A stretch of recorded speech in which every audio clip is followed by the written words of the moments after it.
کوئی خدا سے محبت کرتا ہے، پہلی بات ہے کہ اللہ پاک نے فرمایا کہ لا تقنطوا من رحمت اللہ، میری رحمت سے نا امید مت ہونا، گناہ بھی کر بیٹھو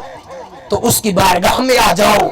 التجا کرو کہ باری تعالیٰ مجھ سے گناہ ہو گیا مجھے معاف کر دے، تو وہ رب کہتا ہے میں معاف کرنے والا ہوں،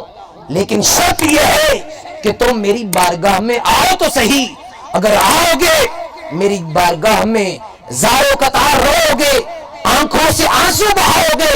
فرمایا کہ پھر لا تقنطوا من رحمت اللہ، میری رحمت سے نا امید نہ ہو، میں تمہیں نوازوں گا، تمہاری معافی کو قبول کروں گا۔ اس کے ساتھ دوسری بات یہ فرمائی، اس کا مطلب یہ ہرگز نہیں کہ قیامت کے دن سفارش تو ہو جانی ہے، شفاعت تو ہو جانی ہے، اس دنیا میں اچھے اعمال ہم کریں تو کیوں کریں، نماز پڑھیں تو کیوں پڑھیں، روزہ رکھیں تو کیوں رکھیں، زکوٰۃ دیں تو کیوں دیں، حج کریں تو کیوں کریں، ہم تو حضور سے محبت کرنے والے ہیں، بس ہمارا تو بیڑا پار ہے۔ حاضرین محترم، حضور کی یہ تعلیمات نہ تھیں کہ صرف مجھ سے محبت کرو اور کچھ نہ کرنا، بیڑا پار ہے، وہ مالک ہے، وہ بخشنے پہ آئے تو ایک زانی عورت کو بھی معاف کر سکتا ہے، مگر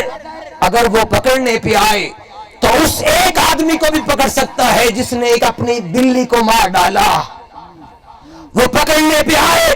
تو چھوٹے سے چھوٹے گناہ سے پکڑ سکتا ہے، اور وہ معاف کرنے پہ آئے تو بڑے سے بڑا گناہ معاف کر دیتا ہے۔